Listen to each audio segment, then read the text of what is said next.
తాకట్టులో ఉన్న బంగారాన్ని విడిపించి ఆ రోజున్న మార్కెట్ ధర కట్టి మిగిలిన డబ్బును మీకు అందిస్తుంది కొమ్మూరి గోల్డ్.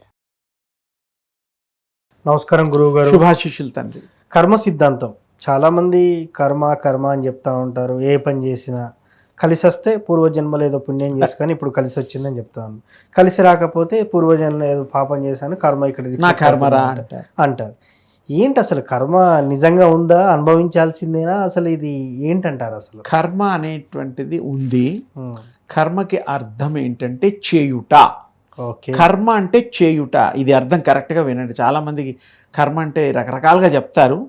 వాళ్ళని చెప్పేవాళ్ళ నేనేమి ఇది చేయడం లేదు, వారికి తోచింది వాళ్ళు చెప్పారు. నా అభిప్రాయం, నా అనుభవంతో చెప్పేది ఏంటంటే కర్మ అంటే చేయుట అట్లా అనమాట. ఏం కర్మ చేశాడురా వాడు అంటాం, అంటే ఏం పని చేశాడు అని అర్థం. పూర్వజన్మలో ఏం కర్మ చేశాడో, ఏం పుణ్యం చేశాడో చేసేదానికి కూడా కర్మ అంటారు. అది ఇప్పుడు అనుభవిస్తున్నాడు. అందరూ కూడాను మరి ఉద్యోగాలు చేసేవాళ్ళు అందరూ బాసులకి దగ్గర కాలేరు. అవును. కొంతమంది పూర్వజన్మ సుకృతం చేత వాడి మాటలు బాసుకి నచ్చి దగ్గర తీసి ఉద్యోగంలో డబ్బులు పెంచి రకరకాలుగా ఉంటుంది. అంటే ఒకరిని మెప్పించేటువంటి గుణం కూడా అది కూడా కర్మకు సంబంధించిందే. చేయుట పూర్వజన్మ కానీ ఇప్పుడు కానీ అన్నీ కూడా కర్మలు, మిగిలిపోయిన కర్మలు, ప్లానింగ్స్ అన్నీ చేయడానికే ఈ జన్మ. ఈ జన్మలో కూడా మనం అవన్నీ జ్ఞానంతో చేసి తెలుసుకొని ఎవరికి ఇబ్బంది లేకుండా, తాను ఇబ్బంది పడకుండా హాయిగా జీవించి ఏదో ఉన్న రోజులు ఉండి, సరే అందరూ మరి వదలాల్సిందే దేహాన్ని, తప్పదు, అలా వదులుతారు. కర్మ మంచి కర్మలు చేయాలి. అవును. అప్పుడు మనకు మంచి జరిగి తీరుతుంది, డబ్బు వస్తుంది, ప్రేమని పొందొచ్చు, ప్రేమించే వాళ్ళు మనకి ఎక్కువ ఉంటారు. ఎందుకు? మనం మంచిగా ప్రవర్తించి మంచి పనులు చేయడం వల్ల. మంచి పనులు చేసే వాళ్ళ శిలాఫలకాలు కూడా పెడుతున్నారుగా. అవును. ఏదో గొప్ప గొప్ప పనులు చేశారు, వాళ్ళు లేకపోయినా ఇప్పుడు గుర్తిస్తున్నాం. అంతే కదా. అంటే మంచి చేశాడని విగ్రహ రూపంలో కూడా పెట్టి పూజిస్తాం. అంటే అర్థం ఏమిటి? ఒకప్పుడు వాళ్ళు చేసిన కర్మ విశేషంగా ప్రజలకి మెచ్చి, ప్రజలకి ఉపయోగకరంగా, తోటి మానవులకి మంచి చేశారు కాబట్టి అది మంచి జరుగుతుంది. ఇది కర్మ సిద్ధాంతం అనేటువంటిది సిద్ధాంతం అని అనడానికి కూడా అదేమీ లేదు. మీరు ఎంత చేసుకుంటే, ఎంత చేసిన వాళ్ళకి అంత దొరుకుతుంది. అంటే ఏ జన్మ కర్మకు ఆ జన్మలే ఉంటాయి అంటారా? అది కూడా ఉంటుంది, కంటిన్యూ ఉంటుంది. బాకీలు ఓకే, పోయిన జన్మ చేసినవి మిగిలిపోతే ఆ ఎండింగ్లో ప్రాణం వెళ్ళేటప్పుడు మిగిలిపోయినవన్నీ ఇప్పుడు ఖచ్చితంగా అనుభవించాల్సిందే అంటారా? మరి అవతారాలు అదే. ఇప్పుడు కృష్ణస్వామి, రాముడు, ఇంకా ముందరికి వెళ్తే బ్రహ్మ, వీళ్ళందరూ కూడా కొంతమంది రాక్షసులకి, రకరకాల మునులకి అందరికీ వరాలు ఇచ్చారు. కొంతమంది మంచి చేశారు, వాళ్ళ గురించి ఇబ్బంది లేదు. కొంతమంది హిరణ్యకశిపుడు లాంటి వాళ్ళు, రావణ బ్రహ్మ లాంటి వాళ్ళు రకరకాలు ఉన్నారు కదా. వాళ్ళందరూ కూడాను మరి తప్పుడు పనులు చేశారు, దేవుడి శక్తిని మరి దుర్వినియోగం చేశారు. అప్పుడు స్వామివారు ఏం చేశారు, అమ్మవారు ఏం చేశారు, దుర్గగా వీటికి అవతారాలు ఎత్తి వాళ్ళని సంహరించారు. అంటే అర్థం ఏమిటి? ఇక్కడ మన వల్ల భగవంతుడు అవతారం ఎత్తాల్సి వచ్చింది. ఎందుకు? మనం చేసే కర్మల వల్ల, పనుల వల్ల. ఆయన ఇచ్చినడు ఎందుకు? మీరు మెచ్చి మంచిగా ఉండురా నాన్న, మంచి పనులు చెయ్యండి, తోటి మానవులతో మంచిగా జీవించండి అని. మనం ఏమిటంటే ఆకర్షణకు లోనై, అవును, సమాజంలో కొన్నిటి మీద దృష్టి వేరే రకంగా మనం చూసే చూపు, ఓకే, ఆకర్షణలే ముఖ్యం. అహంకారాలు, నాకు ఇది ఉంది, నేనే గ్రేటు, అలాంటివన్నీ కూడా. ఇదేమిటంటే అధికారం వచ్చిన తర్వాత మనిషి మారిపోతాడు. మారకుండా ఉండేవాడే అధికారం వచ్చినా రాకపోయినా మనిషి మనిషిలా ఉండాలి. అప్పుడు వాడు అందరినీ ప్రేమిస్తాడు, అందరూ వాడిని ప్రేమిస్తారు, ఎప్పుడు మర్చిపోరు. అప్పుడు రాక్షసులు వాళ్ళందరి కోసం మళ్ళీ స్వామివారు అవతారాలు వెళ్తడం, అమ్మవారు అవతారాలు వెళ్తడం ఎలాగైందో మనకి ఇప్పుడు కూడా. మనం స్వామివారు 9 అవతారాలు, అమ్మవారు కొన్ని అవతారాలు ఎత్తితే మానవుడు రోజుకి కనీసం ఒక 10 నుంచి ఒక 30 అవతారాల దాకా యావరేజ్గా ఎత్తుతాడు. ఎలా? అమ్మతో ఒకటి చెప్తాడు, భార్యతో ఒకటి అవతారం. ఈ మానవ అవతారం గొప్పది. యాక్చువల్గా భగవంతుడు కూడా ఎత్తిన ఈ రూపాలు. కానీ ఈ కలియుగంలో మానవులు ఏం చేస్తున్నారు? ఆ సమయస్ఫూర్తితో ఏం చేస్తున్నామంటే, చిన్న ఉద్యోగం చేస్తే నామోషిగా, నేనా మంచి ఉద్యోగం చేస్తున్నాను, 50,000 సంపాదిస్తున్నాను, నేనే ఇంపార్టెంట్, కీ రోల్ నేనే, అది ఇది అంటే ఎందుకు? వాడికంటే కొంచెం గొప్ప చెప్పుకోవడం అవసరమా?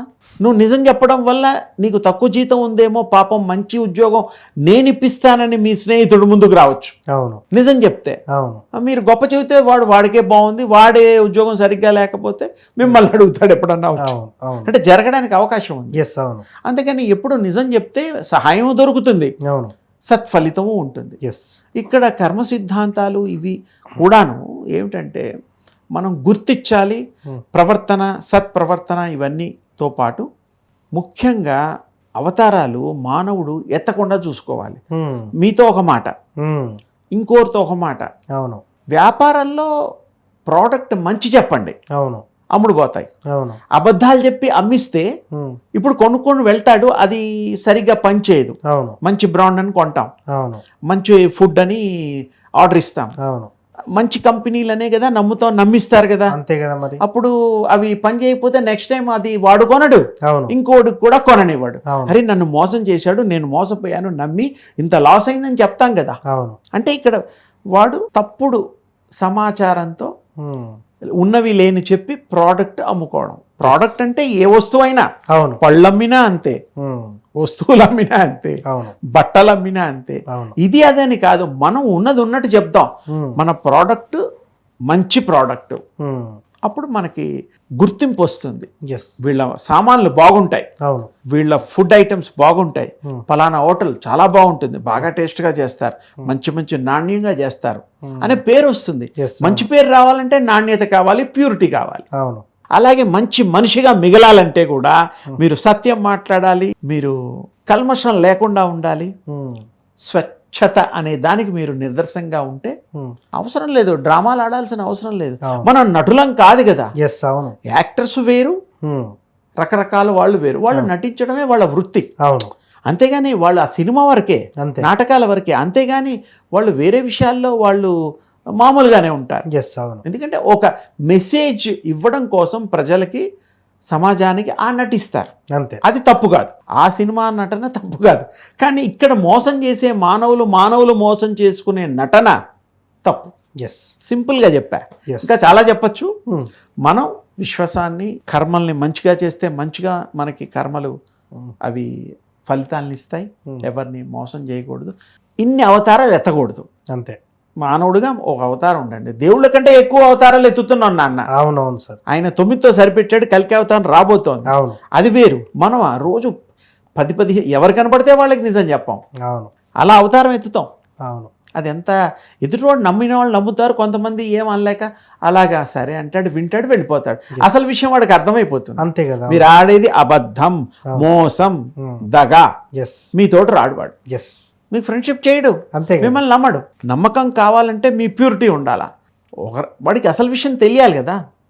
అబద్ధం అట్రాక్షన్గా ఉంటుంది, నమ్ముతాం, కానీ ఉపయోగం ఉండదు, క్షణికాలే. ఎస్ అందుకని మన కర్మల్ని మంచి చేద్దాం. ఆ కర్మల్ని మనకి ఊత్వ లోకాల్లో మంచి ప్లేసెస్, మంచి స్థానాలు, మంచి లోకాల్లో మనకి చోటు లభ్యం జరుగుతుంది. స్వర్గాలు ఇలాంటివి ఏవో ఉన్నాయి కదా. ఎస్ మంచి చేస్తే, మంచి కర్మలు చేస్తేనే స్వర్గలోకం, ఎస్ లేకపోతే ఏమీ లేదు. ఇక్కడే కష్టపడుతున్నాం, ఇక్కడ కూడా ఏమిటంటే ఏదో రకంగా సంపాదించి ఎంజాయ్ చేస్తున్నాం. ఆ ఎంజాయ్మెంట్ వల్ల ఆరోగ్యం పాడవుతుంది, మరి ఇతరులను కూడా పాడు చేస్తాము, మనం కూడా పాడవుతాం. ఎస్ తినకూడని తిన్నా రోగం వస్తుంది, అవును చేయకూడని పనులు చేసినా జైలు పాలవుతాం. అంతే కదా మరి.